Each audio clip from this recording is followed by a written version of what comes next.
Hello, Aries, Leo, Sag. So, tignan natin current energy and hopes and fears and outcome nitong reading na to, no? Short lang to. Ayan, judgment. So, may mga kailangan kang pag-isipan. Maaaring tungkol sa pangarap mo, yung mga nasa isip mo, yung matagal nang bumabagabag sa isip mo, yung mga nanloko sa'yo. Ayan, may mga naglilihim sa'yo, may mga kailangan, may mga unexpected kang pangyayaring magaganap, may mga pagdedesisyonan kang nahihirapan. Ito yung hopes and fears mo, kung kaya mo ba. Ayan.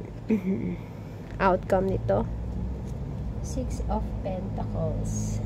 Okay, clarify natin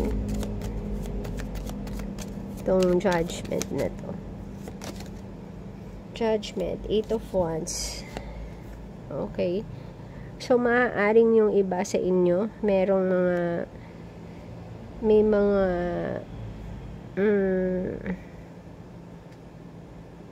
may mga connection na medyo toxic, ano. So, may mga parang hingi kayo ng guidance. So, yun yung parang nagpapahirap sa inyo kung ano ba yung talagang susundin yung decision. Ano ba yung mga kailangan yung gawin para sa connection na yun. Kasi, medyo toxic. Ayan. So, may nasisense kang betrayal kung ano man ito sa bagong connection mo.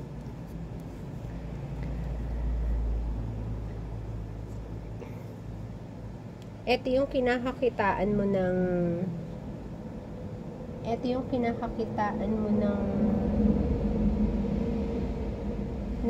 consistency at saka okay, Knight of Swords. Okay, so iniiwasan mo kasi para siyang walang plan, no? Ang gusto mo kasi ito, yung merong future plan, pero ito hindi mo kinakakitaan ng plan.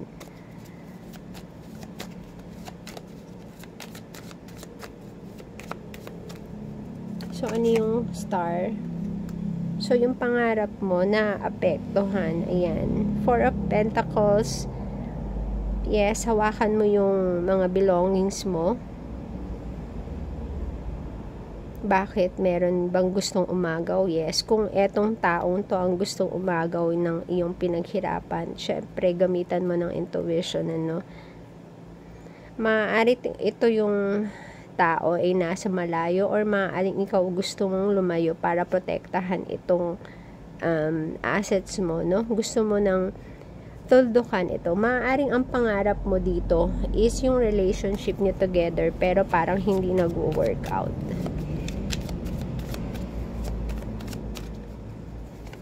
Tower. Ayan, Queen of Wands. Yes, natatakot ka na maapektuhan yung mga pinaghirapan mo. Ayan. I-reject mo yan. So, maraming force. I-reject mo yan. And, sa rejections mo, dun mo marirealize na tama yung decision mo, no? Na hindi ka nagpadala dito sa etong nakikiusap sa'yo. I'm not sure kung ano yan. Yung bago mong kausap. Etong kausap mo. 10 of Swords or yung connection mo currently. 10 of Swords, 5 of Swords. So, 10 of Swords, etong person na nasa isip mo, yung akala mo okay na, and then suddenly, biglang hindi pa pala. So, parang naguguluhan ka na sa kanya. Ayan. Siya yung gusto mo. Yes. Sa kanya ka masaya. Yes. Pero feeling mo hindi siya seryoso. Ayan. So, naguguluhan ka. Gusto mo ng clarity. Ayan. Pero wala ka makitang clarity. So, magfo-focus ka na lang sa sarili mo. Ayan. Queen of Swords, tatanggalin mo na lang siya sa buhay mo. And, eto, ikaw ang mag-e-explore, ingatan mo yung mga valuables mo, yung career mo, yan ang gagawin mo. So, clarify natin tong 9 of Pentacles. Four of Wands. Ayan. So, yung kinakatakutan mo na baka mawala yung iyong pinaghirapan, huwag kang matakot kasi eto, marami pang darating. Napakaraming biyayang darating. Ayan. Malalaman mo yung magiging kung ano yung mga nahihirapan kang magdesisyon dito. Pero nung once lumayo ka, dun mo mas mahahanap yung peace of mind mo. Ayan. Pati yung gusto ng puso mo. So, eto, maaaring ang gusto mo talaga ay makapag-establish muna ng wealth mo. Ayan, Six of Pentacles, ayaw mo ng konti lang na nanghihingi, ayaw mo ng mga ganun. Toxic sa'yo yung tao na ganun. So, ayan, Queen of Cups, Knight of Pentacles, ikaw yung tipong ambitious and very energetic pagdating sa pag-build ng future. So, lalayuan mo tong connection na ito kasi hindi siya worth it. Seven of Cups, maraming opportunities. Ayan. So, makakamit ka pa ng Emperor along the way. Ayan. Dahil niingatan mo yung iyong status. And then, etong 10 of Wands na to, matatapos na to kung ano man to. Mga burden, trauma, matatapos na. Kasi eto, mamimit mo na si Emperor. Malayong malayo siya dito sa mga dating connection mo na meron.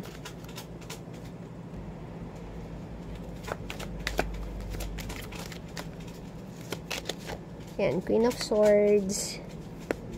Tatalikuran mo yung mga naghahatak sa iyo pababa. Ayan.